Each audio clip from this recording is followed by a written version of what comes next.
Dar es Salaam Net Event 2025, Nuru ya Matumaini. Nawashukuru sana kuweza kufika mahali hapa, kwa sababu kuwepo kwenu kunatia moyo.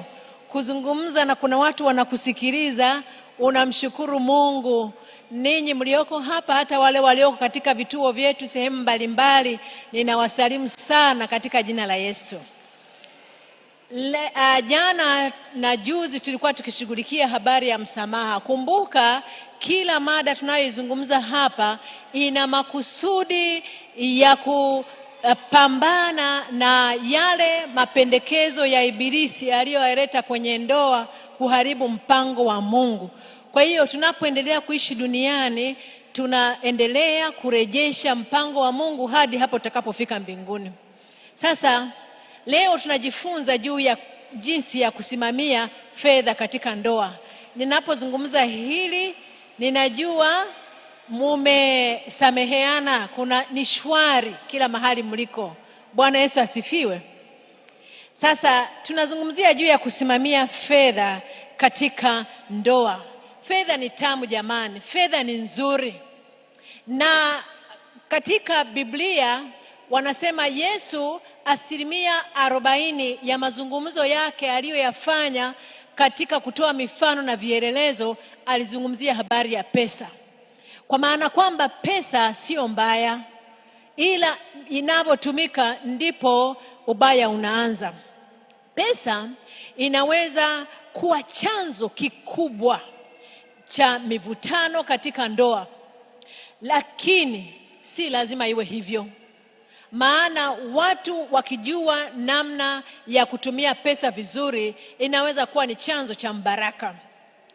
Mabishano juu ya pesa mara nyingi ni kiashiria kuwa na kiwango cha chini cha mahusiano. Ndivyo mtu mmoja anaitwa Brit alisema kwamba kiwango cha mahusiano ya kuridhisha kinaweza kikahafifishwa na migogoro itokanayo na matumizi ya pesa. Pesa inapo kuwa haipo, inaweza kuwa tatizo. Pesa inapokuwa imeongezeka pia inaweza kuwa tatizo. Kuna watu wanabadilishwa na pesa. Sasa kitu kingine anasema kwamba kutoelewana kuhusu pesa ni utabiri mkubwa zaidi wa talaka kuliko kutokubaliana kwa kawaida katika mambo mengine ndani ya ndoa. Kwa hiyo habari ya pesa ni ya muhimu sana, ndio maana tuongee. Matumizi ya pesa ni utambulisho wa maadili mtu alionayo na huelezea vipaumbele vya mwenye pesa. Ukweli ni kwamba habari ya matumizi ya pesa inaweza kuathiri mahusiano ndani ya familia. Huu ni ukweli. Pesa haiwezi kununua furaha. Wapo watu wanakimbia, wanaacha mahali palipo na pesa kwa sababu ndani ya nyumba hapakaliki. Pesa haileti furaha, haiwezi kununua furaha, lakini inaweza kununua usalama, maelewano kati ya wapendanao. Mfano, inaweza kuvuruga tuseme kuelewana kwa watu ndani ya nyumba.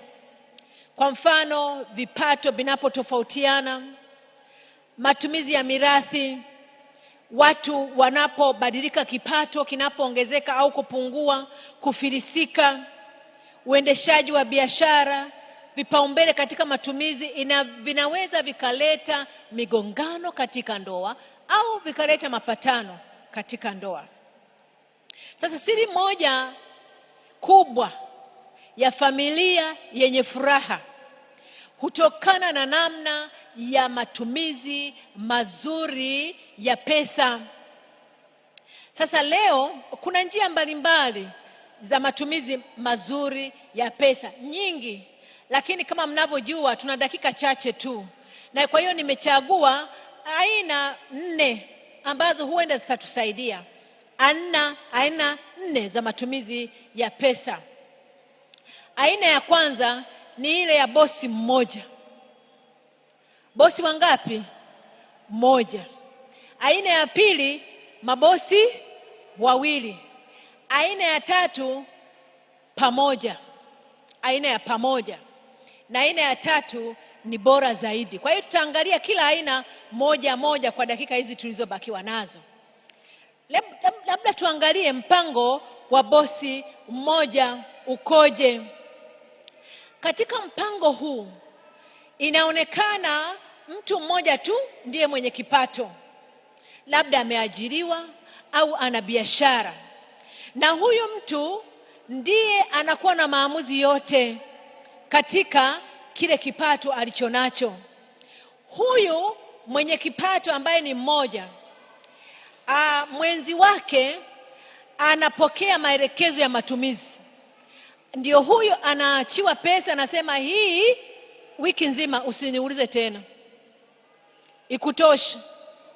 Mtu wa hivi hata akiomba pesa anageuka, anaangalia kando, hata usione. Na mtu wa namna hii ni wale wanaenda hata chooni kuchukua tu 1,000 ya kukupa ukanunue nyanya. Hapa yule mwenzi wako hapasi kuuliza unapotumia hizo pesa wala pesa zilikoenda. Anakuambia mimi ndiye bosi, hizi ni pesa zangu, nimezitaabikia, nimetoa jasho, nitazitumia nipendavyo. Usiniulize maswali, usiniulize nina kiasi gani katika benki, usiniulize nina kiasi gani cha mshahara, au ninapata faida gani kiasi gani katika biashara yangu. Sasa tatizo hili hapa katika mpango wa bosi mmoja. Kama bosi mmoja huyu ni mwanamke, basi mwanamume ni rahisi kujisikia duni, kujisikia kwamba, mnakumbuka niliwaambia kwamba wakati mwanamke haja yake kubwa ni kupendwa, mwanamume haja yake, swali lake kwa wakati wote anasema hivi, ninaweza? Na kwa hiyo kila anachokifanya katika familia ni kuhakikisha kwamba ninaweza. Kwa hiyo unapomwambia kwamba mimi ndiye boss, usiniulize matumizi, usiniulize napata kiasi gani, yule mwanamume ego yake inashuka, anajidharau, anaona kwamba ameshindwa, yeye hawezi, maana hachangii katika kipato cha familia. Na kwa hiyo ni rahisi kugombana. Hata ukisema jambo la kawaida anaona si mimi sina cha kuleta. Hivyo ndivyo mwanamume anavyojisikia. Lakini kama ni mwanamke anaponyimwa matumizi, hata anapokuwa hashirikishwi, hata kama kipato chako ni kidogo, yeye anajua kipato chako ni kikubwa. Kwa hiyo anakuja na orodha ya matumizi, anakuambia unajua rafiki yangu ana harusi ya binti yake, nahitaji sare. Alafu taarifa zimekuja kwamba karo ya watoto inatakiwa. Anakupangia orodha, alafu yeye anakwenda, anajua utampa kwa sababu wewe una hela nyingi, maana hata hujamwambia huna. Kwa hiyo wewe usiku utakapokosa usingizi, shauri lako yeye alishakwambia, anakoroma tu. Na kwa hivyo mwanamke wa hivi kawaida mnaposhiriki mawazo, basi huyu mama hata kama hawezi kukusaidia anaweza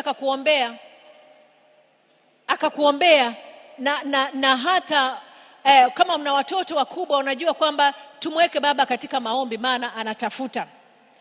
Biblia inasema kwamba lakini Yesu akawaita akasema, mwajua ya kuwa wakuu wa mataifa huwatawala kwa nguvu, wakubwa wao huwatumikisha, lakini haitakuwa hivyo kwenu, bali mtu yeyote anayetaka kuwa wa kwanza kwenu nawe mtumishi wenu.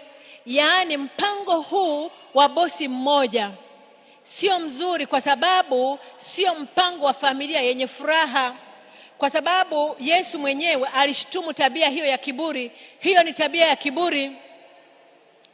Mpango aina ya pili ni mpango wa mabosi wawili. Katika huu mpango wa mabosi wawili, hawa wanandoa wote wana kipato. Mungu amewajalia kipato, kila mmoja analeta, lakini kila mwenzi analinda mshahara wake, analinda kipato chake sirini. Hakuna anayejua kipato cha mwenzake wala akiba aliyo nayo mwenzake. Anasema hizi ni pesa zangu, nazitumia nipendavyo. Na hawa watu wana mpangilio unaoonyesha mwenzi yupi ashughulikie gharama ipi. Huyu anasema wewe utalipia bili za umeme, utalipia pango, mimi nitanunua chakula, au karo zinakuhusu wewe. Watu wa namna hiyo, lakini hujui wana nini. Kila mmoja anamudu pesa zake. Kwa hiyo katika mpango huu kipato ni cha siri. Wanandoa wanaamua ni nani alipie nini, kama nilivyowaambia, na mmoja akithubutu kuulizia hela za mwingine, ugomvi unatokea. Kwa hiyo huu sio mpango wa Mungu, kwa sababu unapingana na falsafa ya ndoa. Falsafa ya ndoa inasema kwamba hawa si wawili tena, bali ni mwili mmoja. Kwa hiyo Mathayo anatuambia kwamba wanandoa wanapaswa kuwa wa mwili mmoja, hata kama ni wawili. Yaani mwili mmoja sio kitandani tu, ni katika nyanja zote za maisha. Kuna aina ya tatu ambayo inaitwa mpango wa pamoja. Mpango wa pamoja huu ni mpango mzuri, kwa sababu ikiwa mtu mmoja anapata mapato, ikiwa mtu ni mmoja anayepata mapato au anayeingiza pesa nyumbani, basi hizi pesa zinawekwa mezani. Ikiwa wanandoa wote wawili wanapata, pia wanaleta wote mezani. Hizi anasema hizi sio pesa zangu, ni pesa zetu. Watu wa namna hiyo, neno la kusema kwamba hii ni kitu changu, hili ni shamba langu, hii ni nyumba yangu, hayapo. Wanasema hawa ni watoto wetu, hii ni nyumba yetu, hili ni shamba letu. Wanasema hivyo maana wanaweka pamoja, hata kama anayeleta kipato ni mmoja. Wanaweka mezani na kupanga matumizi pamoja. Mpango huu unakubaliana na falsafa ya ndoa, kwa sababu hawa watu ni mwili mmoja, sio wawili. Mpango wa pamoja, katika mpango wa pamoja, budget ni ya pamoja. Budget inatengenezwa pamoja. Matumizi makubwa yanaamuriwa pamoja. Unajua, anapozungumza matumizi makubwa, nina maana uwezi ukipita sokoni ukakumbuka kwamba chumvi imeisha nyumbani, sio lazima mkae kikao ili ununue chumvi. Ndicho ninachomaanisha. Au taa imeungua, balbu, umekwenda dukani unasema ngoja niweke balbu kwa sababu taa imeungua. Hamtahitaji kikao. Lakini mipango mikubwa, kama unavyotaka kununua kiwanja, mnataka kununua gari, mnataka kujenga nyumba, makubaliano yanapaswa kuwa ya watu wawili. Mipango mikubwa, au mnapoweka akiba, mnaweka akiba kwa pamoja. Hiyo ni mipango mikubwa. Juzi Profesa Hosea alipokuwa anafundisha, alisema kila mwanandoa ana haki katika mapato na matumizi. Sio haki unapokwenda unaweka rehani nyumba pasipo mwenzi wako kujua, unamnyima haki yake ya msingi. Katika mpango wa pamoja huu, kwa bahati mbaya, kuna nyakati ambapo njia hii bora pia haifanyi kazi, pamoja na kwamba ni njia bora. Kwa nini? Kuna wakati unaweza kuwa na mwenzi wako ambaye anafuja pesa, kwa kupitia ulevi, au anacheza kamari, au ana uraibu wa madawa ya kulevya. Huu haitakuwa jambo zuri kwa mpango wa pamoja kukusanya rasilimali za kifedha pamoja. Ni lazima mkae muone kwamba ni nani anaweza kumudu na kusimamia matumizi ya pesa katika familia hii. Hii ni kwa sababu mmoja hawezi kujitawala, pamoja na kwamba mpango wa pamoja ndio mzuri. Kwa sababu mimi najua watu ambao mwanamume alikuwa anakuja mpaka anauza uniform za watoto, maana huko alikunywa na ameshindwa kulipa. Anakuja anachukua uniform kabla watoto hawajaenda shule. Mama anahangaika, watoto hawezi kwenda shule kwa sababu uniform zimechukuliwa kwa sababu ya ulevi. Kwa hiyo akiwepo mwenzi wa namna hiyo, inapaswa kutumia hekima. Lakini kuna aina ya 4 ambayo ni mpango bora zaidi. Huu mpango bora zaidi ni mpango wa watu watatu, sio wawili tena. ni watatu. Ule wa pili, ule watatu ni bora, lakini huu ni bora zaidi. Kwamba mpango huu unasema kwamba mali zote tulizo nazo na pesa ni mali ya Mungu. Mungu ndiye anayetupatia. Na kwa hiyo huu mpango wa familia ni wa wacha Mungu wenye furaha, wanaomtambua Mungu katika vipato vyao. Hagai sura ya 2 fungu la 8 anasema, fedha ni yangu na dhahabu ni mali yangu, asema Bwana wa majeshi. Kwa hiyo unapotambua kwamba Mungu ndiye mumiliki, basi matumizi yote yatamtukuza Mungu. Mipango yote mtakachofanya kama mume, kama mke, mtavifanya mkimtambua Mungu kama mmiliki mkuu na jukumu lako ni kumpendeza yeye.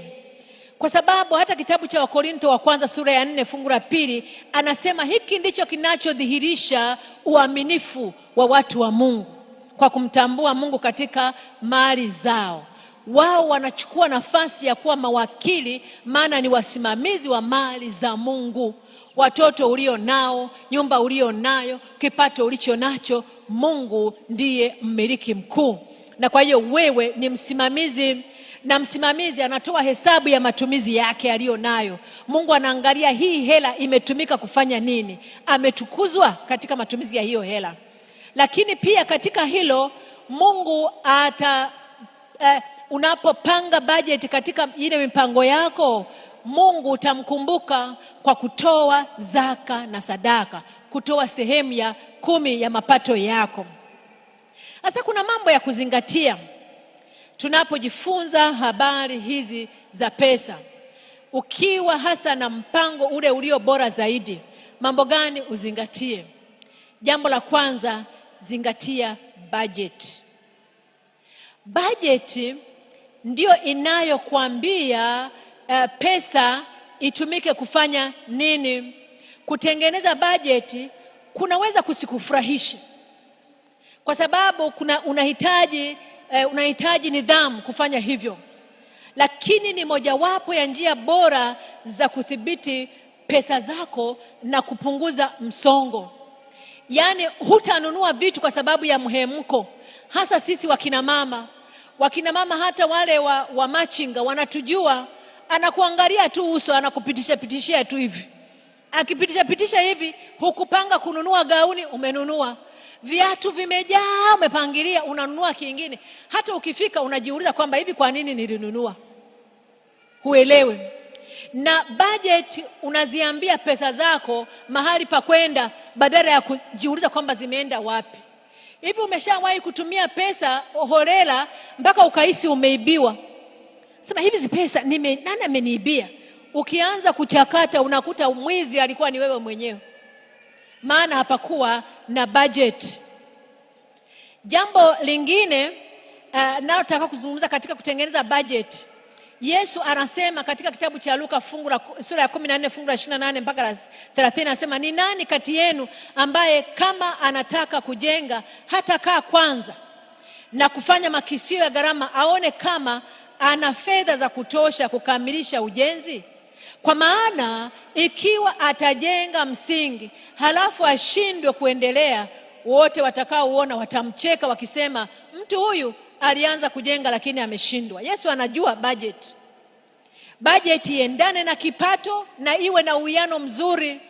Usipange budget ya bilioni wakati kipato chako ni milioni 1. Wanandoa wote wawili wanapaswa kushiriki katika mchakato wa budget, na sehemu ya Mungu inapaswa kuwa ya kwanza kwenye orodha ya kupanga budget. Weka kwanza vya Mungu viwe tayari, maana wewe ni wakili mwaminifu. Wekeni vipaumbele pamoja. Najua kuna kutofautiana vipaumbele, lakini mnapojadiliana katika matumizi ya pesa, mawasiliano ni ya muhimu sana. Kuelewa mwenzi wangu yukoje, mfahamiane vizuri. Matumizi binafsi yapo. Kwa hiyo mjue matumizi binafsi ya mwanamke, matumizi binafsi ya mke mnapopanga ile budget, ili anapoona kile cha kike cha kiume, sio lazima mkae mezani kila wakati, lakini anatumia ndani ya budget aliyo nayo. Halafu mnapopanga budget pamoja, msimamizi mzuri kati yenu ndiye atakayesimamia budget. Si mnafahamiana? Maana mnaongea, mnawasiliana. Unajua huyu akisimamia atafuja, huyu akisimamia hawezi kujitawala. Mkae pamoja, anaweza kuwa ni mke, anaweza kuwa ni mume, mkachagua kwamba wewe ndio utakuwa msimamizi wa budget vizuri. Mnaposhirikiana na mwenzi wako katika kupanga budget, kila mmoja wenu atahisi kuwajibika, ataona kama pesa ni zenu, mmewajibika kwa pamoja, na hii itapunguza uwezekano wa migogoro na kuhakikisha kwamba nyote mko kwenye ukurasa mmoja. Hakuna atakayesema sasa wewe hela zote umetumia umefanya hivi. Mtakaa pamoja, na kama ni kumtafuta Mungu kuwasaidia, mtamtafuta Mungu kwa pamoja. Jambo lingine ambalo nataka kusema hapa ni kuepuka madeni. Yaani hakuna namna ninayoweza kusisitiza hili jambo zaidi. Madeni yamefilisi watu. Madeni yameua ndoa. Madeni yamewafanya watu kuwa maskini. Madeni. Epuka madeni. Lakini la mwisho kati ya haya ya muhimu ya kuzingatia, weka akiba hata kama kipato ni kidogo. Watu wanasema kinachojalisha sio kiwango kikubwa cha kipato ulichonacho, ila kiwango unachoweka kama akiba kwa matumizi ya kesho. Kuna gharama zisizotarajiwa mara nyingi zinakuja, lakini mkiwa mna hazina ya dharura, mnaweza kukabiliana na dharura kwa pamoja bila kusababisha msongo katika uhusiano wenu. Na kwa hivyo mkiwa mnaweka akiba hata kipato kidogo kitawaridhisha, mtajibana kutonunua vitu visivyo na maana ambavyo vinaweza kuwa na maana lakini haviko ndani ya uwezo wenu. Kuweka akiba kunahitaji nidhamu. Niwaambieni, matumizi ya pesa si jambo matumizi ya pesa kwa nidhamu sio jambo rahisi. Tunahitaji neema ya Mungu. Lakini nataka niwaambie kwamba kwa neema ya Mungu hili linawezekana. Inawezekana kushirikiana katika matumizi na mapato. Inawezekana katika kuelewana katika kupanga matumizi ya pesa mnazozipata. Inawezekana kuweka akiba. Inawezekana kuwa na ubia na Mungu katika kutumia pesa zenu. Inawezekana kuwa timu ya pamoja. Nataka niwaambie kwamba mnapokuwa na watoto wakubwa, hata wao wanapokuwa wanaweza kuelewa kwa kiwango chao wanachoweza kuelewa, wanaweza pia wakashirikishwa. Na watoto wakishirikishwa watapunguza hata kupanga. Wanapokuja anaelewa kama mzazi wangu anapata nini. Mimi nakumbuka kuna mtoto aliwahi kuniambia, akaniomba kitu kikubwa sana. Nikamwambia kwani kinauzwa shilingi ngapi? Miaka hiyo ya zamani. Akasema akaniambia 300,000 tu. Ilikuwa ni game hili la kuchezea. Nikamwambia 300,000 sio kidogo. Akaniambia, wakati nilikuwa nafundisha chuo kikuu cha Arusha pale. Akasema kwani mama unapata shilingi ngapi? Si mshahara. Nikamwambia unajua napata shilingi ngapi? Ilikuwa kama miaka ya 2003 hivi. Akaniambia hivi, kama milioni 10 hivi. Kakaniambia hivyo. Nikajua kwamba kweli watoto akikuona wana kweli anakuona. Mwalimu mzima utashindwa kupata milioni 10 kwa mwezi? Haelewi. Lakini watoto wanaposhirikishwa kwenye budget, hata kama analeta mahitaji, anaposema kwamba kiatu changu cha kanisani nahitaji, atakuwa na mzigo kwa wazazi. Ataelewa baba yangu, mama yangu wanahangaika, tunahitaji kuwaombea. Watoto watawaombea. Washirikisheni watoto. Kwa hiyo kwa Mungu inawezekana tukimtegemea. Bwana Yesu asifiwe. Ninawaalika mshirikiane na wenzi wenu katika kupanga mapato na matumizi katika familia. Mtapunguza migogoro na mtakuwa na ndoa zenye furaha. Tusimame tuombe. Msione tunawahangaisha kusimama, ni mazoezi. Kukaa muda mrefu pia si vizuri. Basi tuombe. Mungu, tunakushukuru kwa sababu ya kutukumbusha jambo hili la kuwa mawakili wema wa pesa na mali ulizotupatia. Tusaidie kwa sababu sisi hili hatuliwezi. Tumeomba katika jina lake Yesu. Amen.